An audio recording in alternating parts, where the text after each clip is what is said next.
अच्छा होता है, पर 35 टुकड़े होकर अटैची में भरा जाए ऐसा बुरा होता है। हमारी भाषा में हम कहेंगे प्रेम करना अच्छा होता है, मना नहीं है। राधा कृष्ण का भी प्रेम है, राम लक्ष्मण का भी प्रेम है, एक बाप और बेटी का भी प्रेम है, एक बहन बहन का प्रेम है, एक स्नेह बहनों का भी होता है, भाई का भी होता है। प्रेम करना मना नहीं है, पर ऐसा प्रेम करना बेकार है जिसमें तुम्हारे टुकड़े होकर तुम्हें फ्रिज में भर दिया जाए या अटैची में भर दिया जाए, वो प्रेम बेकार है। वो प्रेम हमारी दृष्टि में पूर्ण तरह से बेकार। आप प्रेम करो भगवान शिव से, आप प्रेम करो अपनी विद्या से, आप प्रेम करो अपनी पढ़ाई से।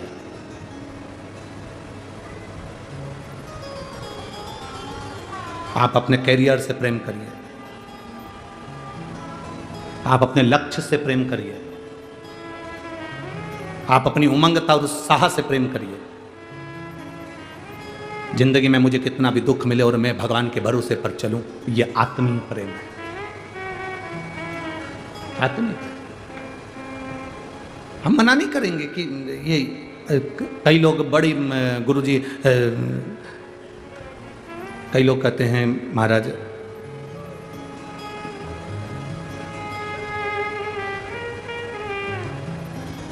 बहुत लोग कहते हैं हिंदू राष्ट्र बनाना है, हिंदू राष्ट्र बनाना है। हम उनसे कहते हैं हिंदू राष्ट्र तो बन जाएगा, पर पहले अपनी इस देह को एक बार हिंदू तो बनाओ, तो हिंदू राष्ट्र बनने में देरी नहीं लगेगी। हिंदू राष्ट्र बनने में देरी नहीं लगेगी, पहले ये देह ये शरीर हमारा हिंदू तो बने। आज घर में रहने वाले 4 भाई एक दूसरे को खाने दौड़ रहे हैं। आज परिवार में रहने वाले 5 लोग आपस में बोल चाल नहीं रहे हैं। सास अपने कमरे में पड़ी रहती है, बहू अपने कमरे में पड़ी रहती है, बेटी आती है और मिली जुली झोला लिया, सामान भरा, वो चले। रिश्तेदार आए, उनका काम निकला, वो चले। हिंदू राष्ट्र बनने से पहले अपने शरीर को, अपनी देह को हिंदू बनाना पड़ेगा। वो हिंदू बनाने का सबसे सुंदर तरीका है कि हमारा पूरा परिवार हफ्ते में कम से कम एक बार साथ बैठकर भोजन करे और एक बैठकर भजन करे। हम चले हैं कि हिंदू राष्ट्र बनाना है, हिंदू राष्ट्र, पर पहले अपने शरीर को, अपनी देह को तो हम हिंदू बनाएं। हमारे घर में 4 लोग रह रहे हैं, चारों अलग अलग दिशा में। बेटा बाप की नहीं सुनता, बाप बेटे की नहीं सुनता, पत्नी पति की नहीं सुनती, पति पत्नी की नहीं सुनता, भाई बहन की नहीं सुनता, बहन भाई की नहीं सुनता, भाई भाई की नहीं सुनता। कोई किसी को सुनने को तैयार नहीं है। परिवार में रह रहे हैं, पर ऐसे रह रहे हैं जैसे कि ना जाने कौन सा युद्ध इनके बीच में हो गया। कोई किसी को पूछने को तैयार नहीं, कोई किसी से बोलने को तैयार नहीं, कोई किसी का आदर करने को तैयार नहीं, कोई किसी का सत्कार करने को तैयार नहीं। अपने परिवार में, अपने घर में एक दिन ऐसा बनाओ जिस दिन मेरा पूरा घर का बच्चा बच्चा एक साथ बैठे और एक साथ बैठकर भोजन करे, अपने विचार सामने रखे, अपनी भावनाएं सामने रखे।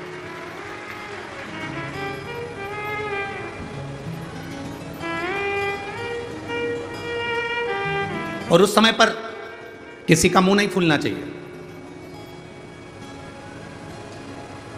4 घर की जगदम्बाएं एक जगह पर बैठकर भोजन कर लें, बहुत बड़ी बात है। एक आती है आटा उसन कर जाती है, दूसरी जगदम्बा आती है रोटी सेक कर जाती है, तीसरी आती है सब्जी कतर के जाती है, चौथी आती है सब्जी बघार जाती है। और मालूम पड़े कि वो पूरा भोजन ठंडा हो गया, जिसकी मर्जी पड़े पड़ाए खा। खुद के पति आए, सिर पे पल्लू लेके आई, गरम करा, खिलाया, और मालूम पड़े कोई दूसरा आया, ऐसा कैसे ही पड़ा कि पड़ा भोजन दे दिया। इसमें हमारा प्रेम नहीं झलकता बाबा, इसको स्नेह नहीं कहते। मेरे भोलेनाथ जी ने ये सब चीजें बहुत दूर रखी है, सब चीजें दूर, सब बातें दूर। स्नेह से जुड़ो, प्रेम से जुड़ो। एक स्नेह आपके अंदर प्रकट होना चाहिए। हम मना नहीं करेंगे, आप अपने शरीर को पहले हिंदुत्व बनाइए, अपनी देह को हिंदुत्व बनाइए। अगर आज मालूम पड़े कि हम आपस में लड़ते रह जाएं, हम आपस में झगड़ते रह जाएं, तो आने वाले समय में फिर हम एकजुट रहकर नहीं रह सकते। एकजुट होकर नहीं रह सकते। आए मेरे महादेव ने के सामने, मेरे शंकर जी के सामने देवता भी आए, असुर भी आए, मनुष्य भी आए।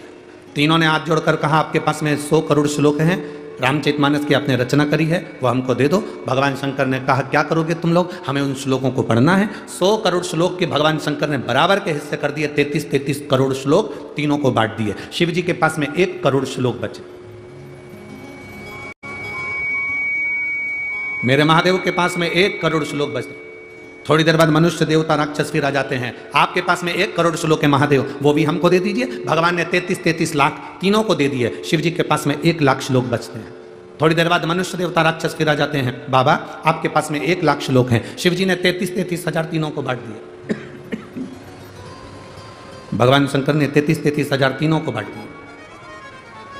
शिव जी के पास में 1000 श्लोक बचे। थोड़ी देर बाद मनुष्य देवता राक्षस फिर आ गए, भोलेनाथ आपके पास में 1000 श्लोक हैं। शंकर भगवान ने 3300 श्लोक तीनों को बांट दिए। शिव जी के पास 100 श्लोक बचे, मात्र 100 श्लोक। थोड़ी देर बाद मनुष्य देवता राक्षस फिर आ गए, बाबा आपके पास में 100 श्लोक हैं। भगवान ने 33 श्लोक तीनों को बांट दिए। शिव जी के पास 1 श्लोक बचा। थोड़ी देर बाद मनुष्य देवता राक्षस फिर आ गए, बाबा आपके पास में 1 श्लोक है। शंकर भगवान ने सोचा श्लोक 1 है, लेने वाले 3 हैं, इनको बांटू कैसे। तो समझ में आया कि जो श्लोक लिखा था वो अनुष्टुप छंद का था। संस्कृत के अनुष्टुप छंद में 32 अक्षर होते हैं, तो शंकर भगवान ने 10 अक्षर तीनों को बांट दिए। शिव जी के पास में मात्र 2 अक्षर बचे। थोड़ी देर बाद मनुष्य देवता राक्षस फिर आ गए। थोड़ी देर बाद मनुष्य देवता राक्षस फिर आए और आकर कहा बाबा आपके पास में 2 अक्षर हैं, वो हमको दे दीजिए। मेरे देवादिदेव महादेव ने कहा मनुष्य देवता राक्षसों से मैंने पूरी रामचरितमानस तुमको दे दी, पर ये 2 अक्षर मैं किसी को नहीं दे सकता, क्योंकि यही मेरी जिंदगी का सार है। आप मत दो, पर ये तो बता दो कि दुनिया को सब कुछ देकर तुमने वो 2 अक्षर कौन से अपने पास रखे। शंकर जी ने कहा एक रा और दूसरा माँ, ये मैंने अपने पास रखा। ये मेरे करीब में, मेरा अपना, मेरे अपने पास में है। एक रा और दूसरा माँ। राम मेरे महादेव ने अपने पास में रखा। एक बात बताओ जरा, एक तरफ तुम्हारी उम्र केवल 7 दिन की है,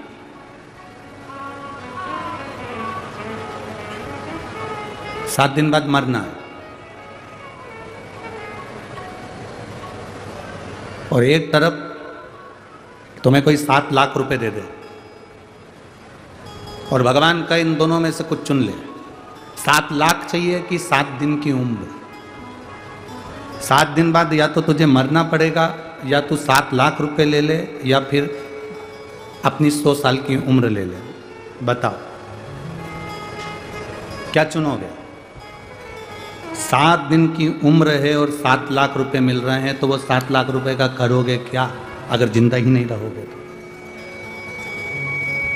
अगर जीवित ही नहीं रहे, ये शरीर ही नहीं रहा, तो फिर वो उम्र का क्या करोगे आप। उस उम्र से क्या मतलब है, 7 लाख से क्या मतलब है। क्या मांगोगे। बाबा 7 लाख आप रख लो, हमको सबसे पहला दीजिए निरोगी काया।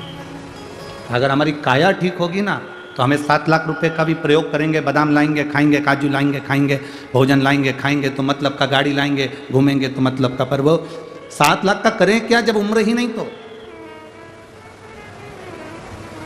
जब तक उम्र नहीं, तो फिर वो पैसे का, वो धन का, वो दौलत का क्या करें। और ये प्रत्येक जितने मानव हैं, इस सब के साथ ऐसा ही होता है।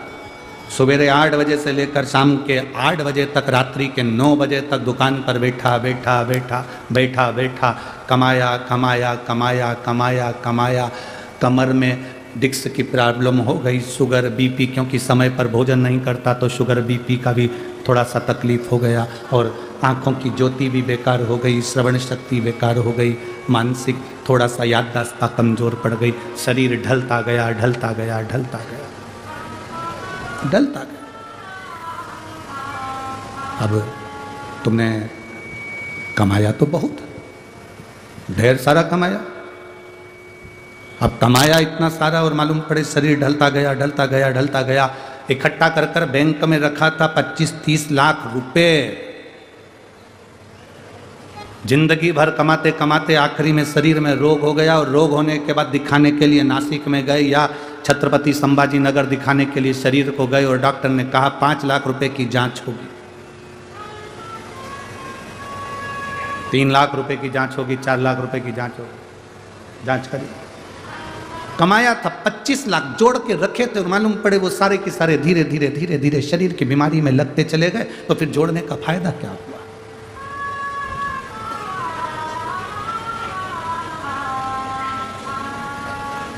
मधुमक्खी देखी है? अरे बोलो तो जम के, क्या करती है? फूलों का रस लेती है, शहद बना देती है, सोचती है बाद में खाऊंगी, बस शहद पक जाए बाद में खाऊंगी, शहद पक जाए बाद में खाऊंगी, मेरा अपना है, मेरे लिए, मेरे बच्चों के लिए, मेरा है। जोड़ते जोड़ते जोड़ते जोड़ते जोड़ते जोड़ते जोड़ते जोड़ते थक जाती है तो भी छोड़ती, और आखिरी में कोई आता है वो पूरा छत्ता तोड़ कर ले जाता है, पूरा शहद निकाल कर कोई दूसरा ले जाता है। बस मधुमक्खी की तरह हमारी जिंदगी है, जोड़ते जोड़ते जोड़ते जोड़ते जोड़ते जोड़ते इकट्ठा कर आखिरी में सब। जया आदिनाथ जी का चरित्र क्या कहता है, शिव महापुराण की कथा क्या कहती है, भगवान शंकर का चरित्र क्या कहता है कि प्रतिदिन ऐसे जियो, रोज की जिंदगी तुम्हारी ऐसी जियो, प्रतिदिन की जिंदगी तुम्हारी ऐसी जियो कि कल आएगा कि नहीं आएगा पता नहीं है, आज ही फुल एंजॉय में जीना है, फुल एंजॉय। अलमारी में साड़ियां भरी पड़ी हुई है और घर में साड़ी ऐसी पहन रहे हो कि पूरे छीतड़ा छीतड़ा निकल रहा है। तुमसे अच्छी तो रोज पोछा लगाने झाड़ू लगाने जो आती है ना, ऐसी टिप टाप होकर आती। 6,000 रुपये महीना तुम्हारे घर से मिलता है, 7,000 रुपये महीना तुम्हारे घर से मिलता है, 9,000 रुपये महीना तुम्हारे घर से मिलता है, इससे ज्यादा कोई देती भी नहीं होगी हो, फालतू की बात। वो काम करने वाली बर्तन मांजड़े, झाड़ू लगाए पोछा लगाए, वो तुम्हारे घर में काम करने आए, तुम्हारे बच्चों को संभालने आए, वो टिप टॉप रे 5-6 हजार में, और तुम 50,000 रुपये महीना कमाओ तो भी मुसद्दी लाल जैसी। क्या मतलब का जीवन? कई बार तो तुम अपनी नौकरानी से पूछ लेती है, क्यों री आज तो बड़ी टिप टॉप दिख रही है। नौकरानी भी कह देती है, मैम साहब किसके लिए जोड़ूं तुम बताओ, है मरी जा रही पत्थर घिस घिस के जोड़ जोड़ के, अपने ऊपर खर्च नहीं करूं तो किस पे करूं। मेम साहब को सुबह 8 बजे से गीता जी का ज्ञान मिल गया, और स्वयं सामने गीता खड़ी ज्ञान भी दे रही, तो भी मैम साहब की सुध नहीं, वही निकाल ली, वही पहन ली, अलमारियों में जमी है, देवर के लड़के की शादी होगी तब ये वाली पहनूंगी, उससे पहले निपट गई तो कौन भरोसा।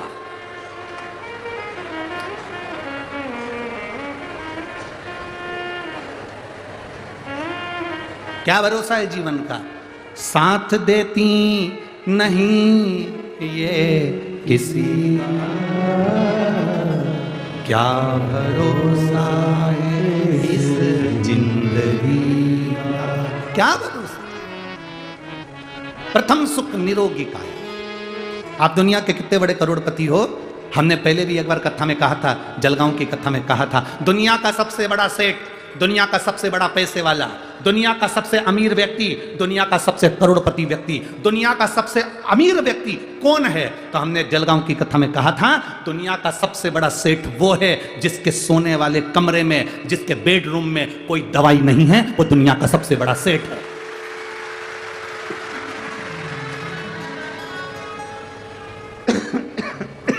दुनिया का सबसे बड़ा सेठ वो है जिसके बेडरूम में कोई दवाई नहीं।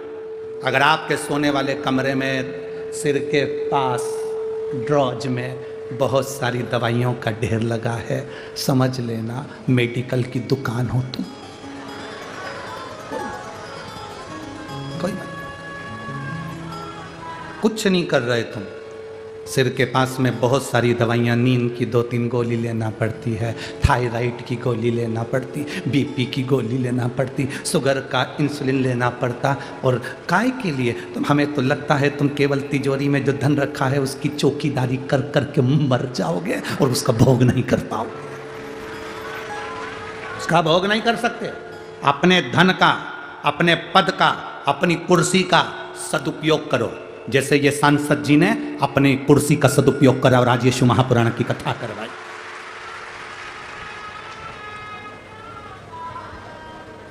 मैं माननीय श्री उन्मेष जी पाटिल जी को और उनकी धर्मपत्नी श्रीमती संपदा जी पाटिल जी को धन्यवाद दूंगा। बहुत बहुत साधुवाद है। आपने अपने क्षेत्र में कितना भी रोड बनवाया हो, कोई भी काम करा हो, पर उससे बड़ा काम आपने ये कर दिया कि क्षेत्रवासियों के कल्याण हेतु उनका दिल था। कोई तो जा नहीं पाते थे सीहोर तक, कोई जा नहीं पाते थे जलगांव तक कथा सुनने, उनके लिए तुम गंगा जी को खींचकर 40 गांव तक लिया।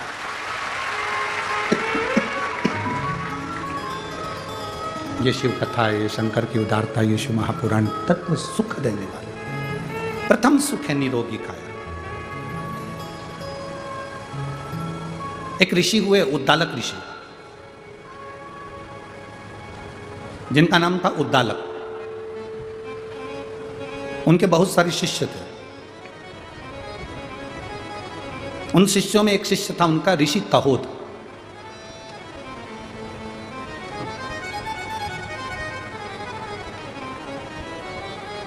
ऋषि कहोद, उद्दालक ऋषि की एक बेटी थी जिसका नाम था सुजाता।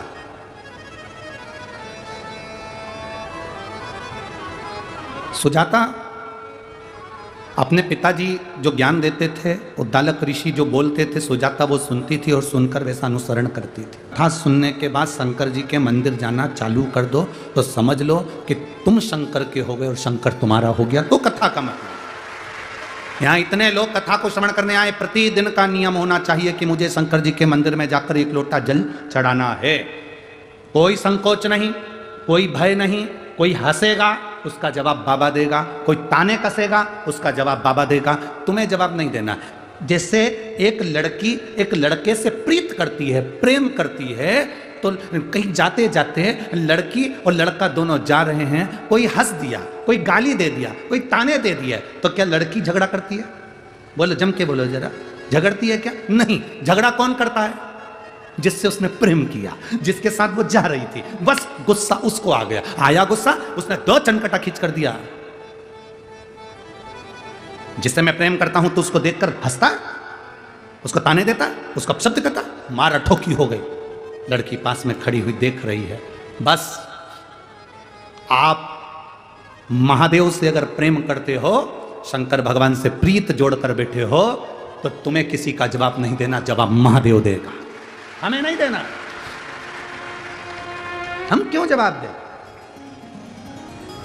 अरे तेरा ही दिया मैंने खाया पिया है, तेरा शुक्रिया है, तेरा शुक्रिया है, मुझे भोले बाबा ने बहुत दे दिया है, तेरा शुक्रिया है, तेरा शुक्रिया।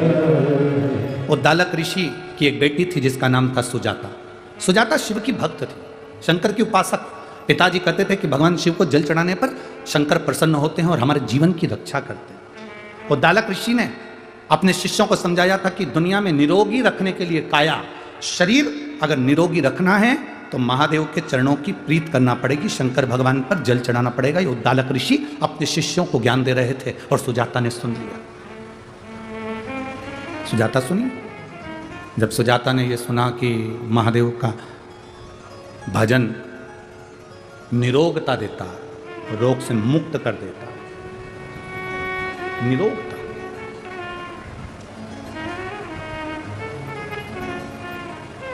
शिव की भक्ति निरोगता देती है।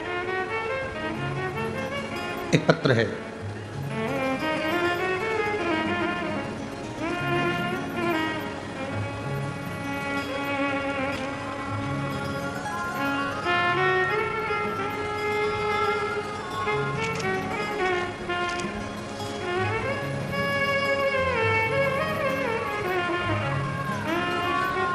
मेरा नाम नीलाबाई पेमा चौहान है, उम्र 65 साल, तलोंदे दिगर तहसील 40 गांव की रहने वाली हूँ। कहीं बैठी हैं? हाथ हिला दो एक बार। श्री शिवाय नमस्ते। 40 गांव की रहने वाली हूँ। मेरा मोबाइल नंबर ये है। गुरुजी, मेरे गांव के भाग खुल गए जो ये शिव महापुराण की कथा मेरे गांव में आ गए। प्रणाम। 2023 जनवरी में मेरे पति की तबीयत अचानक खराब हो गई थी। उन्हें पेट में दर्द होने के कारण उनको बहुत ज़्यादा तकलीफ हुई, तो उनको हम 40 गांव के आनंद हॉस्पिटल में दिखाया। टेस्ट करवाने पर डॉक्टर ने कहा कि इनको पेट में गठान हो गई है, वह गठान की जांच कराओ, हो सकता है कि वो कैंसर की गठान हो। गठान का थोड़ा सा हिस्सा ऑपरेशन करके निकालना होगा, जांच को भेजना होगा। हम लोग बहुत घबरा गए। मेरे पति की हालत दिन प्रतिदिन खराब होती चली गई। डॉक्टरों ने तुरंत ऑपरेशन का कह दिया। ऑपरेशन का बोला, ऑपरेशन डायबिटीज़ के कारण बस नहीं हो पा रहा था, तो थोड़ा समय लग गया। अब करें तो करें क्या? बड़ी तकलीफ आई। गरीबी गरीबी होती है गुरुदेव, कैसे कहाँ से धन लाकर लगाएं? रिश्तेदारों की सलाह से हम संभाजी नगर MJ हॉस्पिटल में रवाना हो गए, जहाँ इलाज मुफ्त में था। थोड़ी जान में जान आई गुरुजी। ऑपरेशन के लिए उनकी डायबिटीज़ मेंटेन नहीं हो रही थी, कभी बहुत कम हो जाती, कभी ज़्यादा हो जाती। पूरा 2 महीने वहीं हॉस्पिटल में रहे। दोनों बच्चे परेशान हो गए। आप कथा में 1 लोटे जल का वर्णन करते हो गुरुदेव। हमने बाबा से विनती करी कि इनका ऑपरेशन हो जाए। बाबा की कृपा से उनका ऑपरेशन हुआ, गठान निकाली। वो गठान में से जांच के लिए गई तो मालूम पड़ा, मुंबई से जब रिपोर्ट आई तो इनको कैंसर आया। जब कैंसर आया, 8 दिन रिपोर्ट को आने में लग गए, मालूम पड़ा तो कैंसर था। बड़े घबरा गए, तकलीफ चालू हो गई। मेरे बेटे ने, डॉक्टर ने कहा कि बेटों को बुला लो। हमने बेटों को बुला लिया और डॉक्टर ने बताया कि इसमें कैंसर है। हम लोग घबरा गए। डॉक्टर से इलाज का कहा तो डॉक्टर कहते हैं कैंसर भी ऐसा है कि कोई संभल नहीं सकता। बड़ी तकलीफ में आ गए। तब किसी हॉस्पिटल में बैठी हुई एक महिला ने कहा कि तुमने कभी पशुपति व्रत करा है? आप पशुपति व्रत चालू करो। हमने पशुपति व्रत करना चालू करा। उनको घर पर लेकर आ गए। सोमवार के दिन जाते, बाबा का पूजन करते, जल लाते, उनको पिलाते, बेलपत्र का सेवन कराते। गुरुदेव, बाबा की कृपा ऐसी हुई। डॉक्टर ने कहा था कि इनका अब कोई इलाज नहीं, क्योंकि कैंसर ऐसा फैल चुका है। तब हमने वो बेलपत्री और जल का प्रयोग करा, पशुपति व्रत करा। मैं बाबा को आज प्रणाम करने के लिए आई हूँ। जब दूसरी बार जांच कराने के लिए वापिस में छत्रपति संभाजी नगर गई और जब जांच प्रारंभ हुई तो उस जांच में मालूम पड़ा कि मेरे पति का कैंसर धीरे धीरे ठीक हो गया। मैं बाबा को यहाँ नमन करने के लिए आई। अब ठीक है बाबू? दोनों हाथ हिला दो एक बार। श्री शिवाय नमस्तुभ्यं। शिव तत्व की प्राप्ति। शिव ओघड़ी है, शंकर ओघड़ी। और लुटा दिया भंडार वाले ने, कर दिया माला काशी वाले। आप बैठे जरूर हो, इस पंडाल में बैठकर कथा जरूर सुन रहे हो, पर इतना विश्वास मानकर चलना कि 5 दिन की कथा सुनने के बाद मेरा बाबा तुम्हारी झोली में क्या क्या देगा ये तुम बाद में बताओगे कि मेरे बाबा ने मुझे ये दिया। और प्रथम सुख निरोगी काया। लोग पूछते हैं शिव महापुराण की कथा में पंडाल में बैठकर हम कथा सुने तो क्या मिलता है? यहां जितने पंडाल में बैठकर कथा सुन रहे हैं उनसे पूछना कि उन्होंने अगर जलगांव की कथा सुनी हो, मालेगांव की कथा सुनी हो, नासिक की कथा सुनी हो, उसमें से किसी ने अगर कथा सुनी होगी तो वो खुद बता देगा कि मेरी शुगर, मेरा बीपी, मेरा थायराइड, मेरा सोरेसिस, मेरी तकलीफ कितनी कम हुई है। शंकर की कथा, ये मिट्टी जहां कथा होती है वहां की मिट्टी साधारण नहीं है। सो ममता अतुल सिंह चौहान, भड़गांव, जिला जलगांव। कहीं बैठी हैं? कहीं बैठी हो तो हाथ हिलाओ। हाँ दिख गए, ठीक है। ऐसे हाथ हिला दो एक बार, ठीक है। सोममता अतुल सिंह चौहान, भड़गांव, जिला जलगांव। मैं शिव महापुराण को नमन करती हूँ। पहली बार 1 दिन की कथा मैंने मालेगांव में सुनी थी। पहले तो मैं टीवी पर कथा सुनती थी। गुरुदेव, कथा में बताते हैं कि कथा स्थल की रज महत्वपूर्ण होती है। हमने पहले भी आप लोगों को कहा, जब यहाँ से जाते हो ये मिट्टी, जब आप आरती कर कर यहाँ से निकल कर जाओ, कर्पूर गौरम होने के बाद जब जाओ, पूरी कथा सुनो। बीच में जाने का भी मौका लगे तो प्रयास करो कि मैं बीच में नहीं जाऊं। 3 घंटे की कथा सुनकर रज को अपने शरीर पर लगाकर जब हम जाते हैं तो ना जाने कितने रोगों से हम दूर हो जाते हैं। क्योंकि हम नहीं कर रहे, आपके पास में अगर गीता प्रेस गोरखपुर की शिव महापुराण की कथा हो, गीता प्रेस गोरखपुर की अगर पुराण हो, तो उस पुराण को पढ़कर देखना। शिव महापुराण के विद्येश्वर संहिता में लिखा है, भोलेनाथ जी माता पार्वती जी से कहते हैं, तुमरुका जी चंचुला देवी से कहते हैं, सुनो वेदव्यास जी अपने भक्तों से कहते हैं, सुनो चंचुला, जहां शिव महापुराण की कथा होती है वो भूमि भूमि नहीं रहती, 12 ज्योतिर्लिंग, सारे तीर्थ और कैलाश पर्वत 5 दिन और 7 दिन वहां निवास करते हैं। गुरुदेव, मेरी सासू मां पैर की अकड़ के कारण चल नहीं पाती थी, पलंग से उठ नहीं पाती थी, वो पलंग पर ही रहती थी, बिस्तर उनसे नहीं छूटा। सालों हो गए थे गुरुदेव, डॉक्टरों का इलाज कराते रहे, मालिश करते रहे, पर उससे भी कभी पाँव में उनको आराम नहीं मिला, वो पलंग पर ही अपना जीवन निकालती थी। मैं जब पहली बार जलगांव की कथा सुनने आई तो वहाँ से थोड़ी सी मिट्टी वहाँ से उठा कर ले गई और बाबा को प्रणाम कर कर लेकर मैं वो मिट्टी अपने घर पर पहुँची। मेरी सास मुझसे पूछी, तू कथा सुनी आई? मैंने कहा हाँ। क्या लेकर आई? मैंने कहा ये मिट्टी लेकर आई हूँ, कल से अपन दवाई नहीं लेंगे और इस मिट्टी को शरीर पर लगाएंगे। मेरी सास ने शरीर पर मिट्टी लगाना प्रारंभ करा और मैं बाबा को नमन करने के लिए आई हूँ। जो मेरी सास इतने सालों से पलंग पर पड़ी थी, वो सास आज मेरी पैदल चल सकती। 40 गांव वालों के तो भाग्य हैं जो आ गए, जो आए इस कथा में पहुँचे। हम तो उनसे भी निवेदन करेंगे जो कथा तक भीड़ के कारण नहीं पहुंचते, वो रात्रि के समय पर आकर दर्शन कर कर, लोट लगाकर, प्रणाम कर कर, इस मंडप को प्रणाम नमन कर कर जाना, बाबा से विनती कर कर जाना कि जिंदगी के सारे दुख काट देना। बस इतनी कृपा।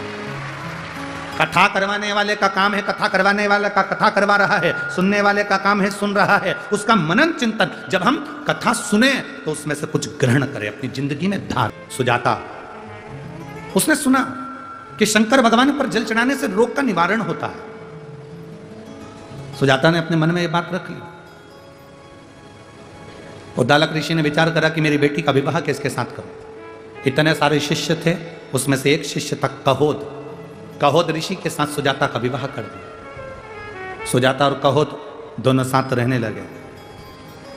बेटी ने अपने पिता के बतलाए हुए ज्ञान को इतना धारण कर लिया था, सुजाता ने इतना ज्ञान को धारण कर लिया था, इतना धारण कर लिया था कि उसका जो गर्भ ठहरा, गर्भ में जो बच्चा था, जब कहोद ऋषि सुजाता का पति जब कहीं अपने ससुर के कहने पर, जब ससुर आते नहीं आश्रम को संभालने के लिए, विद्यार्थियों को पढ़ाने के लिए, और कह देते कहोद जाओ आज तुम शिष्यों को पढ़ाओ, तो कहोद ऋषि जब अपने शिष्यों को पढ़ाते ससुर के कहने पर, तो जो धर्म पत्नी थी उसके गर्भ में जो बच्चा था, कहोद ऋषि एक श्लोक बोल दिए। श्लोक जैसे ही बोला तो गर्भ का बच्चा बोला कि ये श्लोक गलत है, इसको सही करो।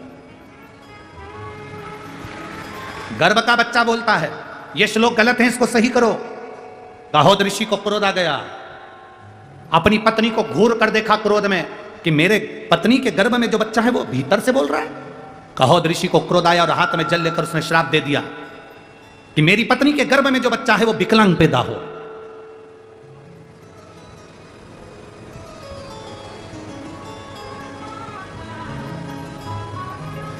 मेरी पत्नी के गर्भ में जो बच्चा वो विकलांग हो। सुजाता की आंख से आंसू बहने लगा। सुजाता रो पड़ा, हाथ में जल का पात्र। सुजाता आश्रम में जो शिव जी का मंदिर था वहां जल चढ़ा रही थी, नैनों से जल बह रहा था। बाबा, दूसरे से क्या आस रखूं, मेरे पति ने मुझे श्राप दे दिया कि तेरे गर्भ में जो बच्चा है वो विकलांग पैदा हो। अब श्राप तो कभी गलत नहीं हो सकता ना बाबा।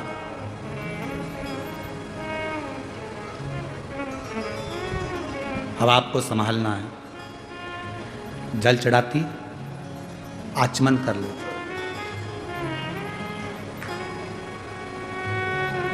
कभी आपने देखा होगा, आप लोगों में से कितने लोगों ने देखा, सुनने के बाद हाथ उठाना, अभी नहीं हो, कितने लोगों ने देखा किसी को ये कार्य करते हुए? कभी आप लोगों ने देखा होगा कि जैसे ये शिवलिंग है, ये जलाधारी है, सामने से पानी बहता है, यहाँ और यहाँ कई लोगों को आपने देखा होगा कि वो इस तरह से दबाते हैं। जो शिवलिंग है, शिवलिंग जलाधारी, यहाँ से पानी बहता है, ये गोल, और यहाँ पानी अपन चढ़ाते हैं तो वो पानी बहकर इधर निकलता है। तो ये जो चरण जैसे बने, आप लोगों ने कई भक्तों को देखा होगा कि वो जल चढ़ाने के बाद वहाँ ऐसे ऐसे शिव जी के उन भाग को दबाते हैं। आप लोगों में से किसी ने देखा है कभी?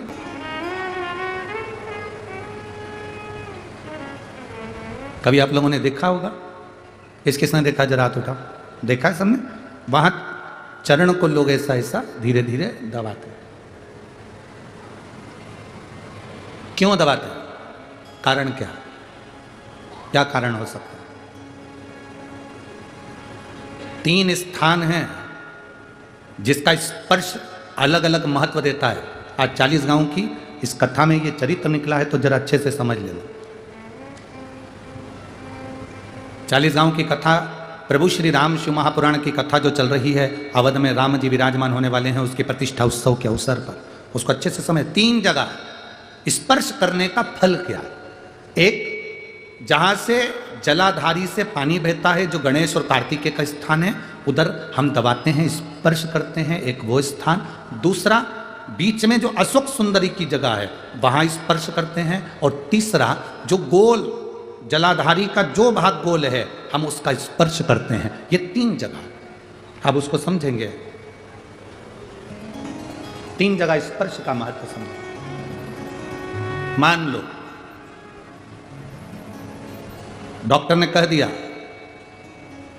कि तुम्हारे गर्भ में जो बच्चा है उसके हृदय में छेद है, तुम्हारे गर्भ में जो बच्चा है इसकी धड़कन नहीं आई है, तुम्हारे गर्भ में जो बच्चा है वो मानसिक विकलांग लगता है, तुम्हारे गर्भ में जो बच्चा है, सोनोग्राफी करने के बाद में, अल्ट्रासाउंड करने के बाद में कोई डॉक्टर कहे कि तुम्हारा बच्चा ऐसा है, उस समय पर तुम्हें एक प्रतिक्रिया प्रारंभ करना चाहिए। शिव जी को जब जल चढ़ाने के लिए जाओ, जल चढ़ाने के बाद में जो जी चरण है जहां से पानी बहता है, वहां दोनों साइड बैठकर उस चरण को कम से कम 5 से 7 बार दबाना चाहिए। और दबाने के बाद उस हाथ का स्पर्श अपने उदर पर करना चाहिए और श्री शिवाय नमस्तुभ्यम या ओम नमः शिवाय या नमः शिवाय या महामृत्युंजय मंत्र का स्मरण कर लेना चाहिए। 15 दिन के बाद वापिस जांच कराओ, डॉक्टर खुद कहेगा कि अब तुम्हारा बच्चा स्वस्थ है, तुम्हारे गर्भ में जो बच्चा है वो स्वस्थ है।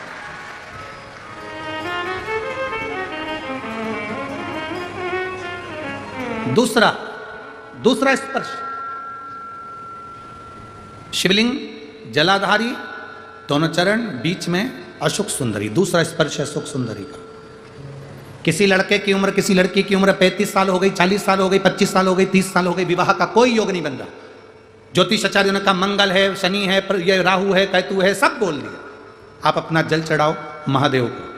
जो लड़का लड़की है वो जल चढ़ाएं, बेलपत्री का स्पर्श अशोक सुंदरी वाली जगह पर कर कर शिव जी को चढ़ाएं और 2 मिनट उस अशोक सुंदरी की जगह का स्पर्श कर कर अपने मन की बात श्री शिवाय नमस्तुभ्यम कहकर या पंचाक्षर या षडाक्षर मंत्र कहकर उस स्थान का स्पर्श कर कर बाबा से विनती करें। 3 से 4 महीने में संबंध जमेगा ही, ये निश्चित है। स्पर्श उस अशोक सुंदरी वाली जगह का होना चाहिए। स्पर्श। तीसरा स्थान, शिवलिंग का तीसरा स्थान है जलाधारी, पार्वती जी की कटी, पार्वती जी का हस्तकमल, गोल भाग।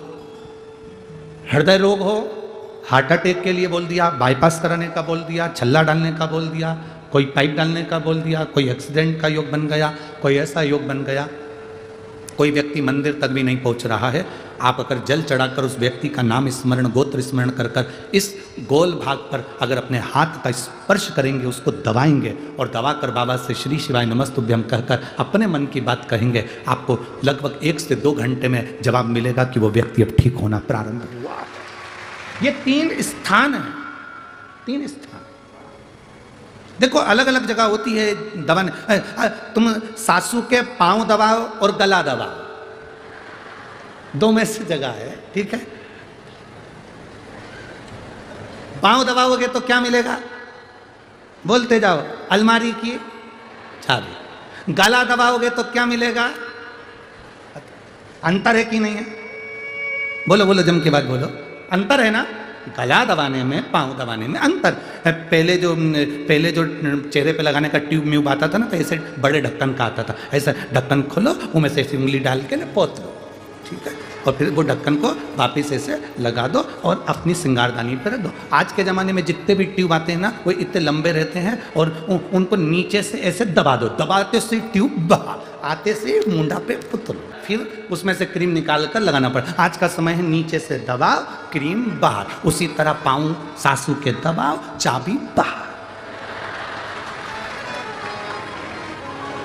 पाँव दबाओगे और चाबी मिलेगी, अंगूठी चेन हाथ।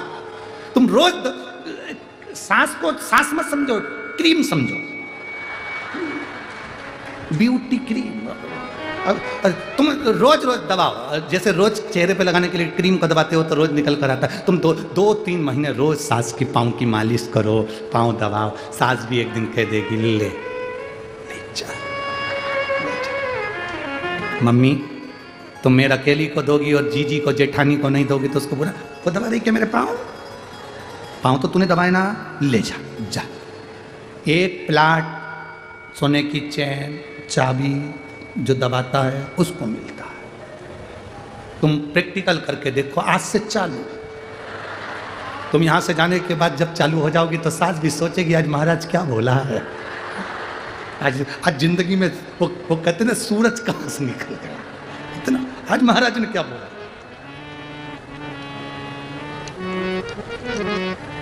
चरण नहीं छोड़ना, 2 के चरण हमेशा दबाना, एक सास के एक स्वामी के, पति देवता, इनके भी चरण जरूर प्रणाम करना चाहिए, सास के भी चरणों को प्रणाम करना चाहिए। आप किसी गुरु जी के चरणों को भले प्रणाम मत करो, किसी संत साधु गुरुजन के चरण को भले मत छुओ, पर अपने पति के चरण को और सास के चरण को जरूर छुओ, जरूर। आप में से कितनी माता हैं जो अपने पति को रोज प्रणाम करती है? हाथ उठाओ जरा। अरे भाई, अरे देखा देखी में उठा दो रही। हाँ रख लो, 1 2 3 4 5 6 7 8 9 10 11 12 13 13.5। हाँ रख लो रख लो रख लो। 13.5 इसलिए बोले कि 30 त्योहार पे पड़ती है। मकर संक्रांति आई तो पढ़ लिया, करवा चौथ आई तो पढ़ लिया, दिवाली आई तो पढ़ लिया, बाकी के समय में नहीं पढ़ती, वो पढ़ते। आप नहीं पढ़ते हो, पढ़ना चाहिए। परंतु दीन बंधु दयालु दया कीजिए, कल से जो अपने पति को प्रणाम नहीं करे उसे उठा लीजिए। अरे प्रणाम करने में कुछ जाता है क्या? करना चाहिए। पहली बार तुम्हें शर्म आएगी, सिर पे पल्लू लेकर पढ़ लो। पति को भी पहली बार पाँव पड़ाने में शर्म आएगी, 500 का नोट देगा कि कभी जिंदगी में उसने अच्छा काम किया है, प्रणाम किया। करना चाहिए।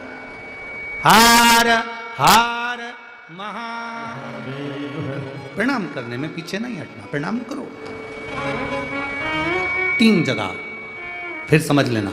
जितने लोग आस्था चैनल पर कथा सुन रहे हैं, जितने टीवी के माध्यम से सुन रहे हैं, जितने पंडाल में सुन रहे हैं, अच्छे से समझ लेना। 3 स्थान, पहला जहाँ से चरण में से जल बहता है गणेश कार्तिकेय का स्थान, दूसरा अशोक सुंदरी का स्थान, और तीसरा माता पार्वती जी का हस्त कमल। हम यहाँ तक कहेंगे कि अगर तुम्हारे शरीर में डॉक्टर ने कह दिया कि बाईपास कराना पड़ेगा या छल्ला डालना पड़ेगा, हम उससे भी कहेंगे कि अगर तुम प्रतिदिन शंकर जी के मंदिर में पैदल जल चढ़ाने जाओगे और यहाँ स्थान पर अगर तुम स्पर्श कर कर जल चढ़ाकर पीना प्रारंभ करोगे या बेलपत्र खाना प्रारंभ करोगे, आपको बाईपास कराने की जरूरत नहीं पड़ेगी, छल्ला डलवाने की जरूरत नहीं पड़ेगी। यहाँ तक शरीर काम करना प्रारंभ कर देगा। स्थान है कुछ, उन स्थानों को हमें दो, वो स्थान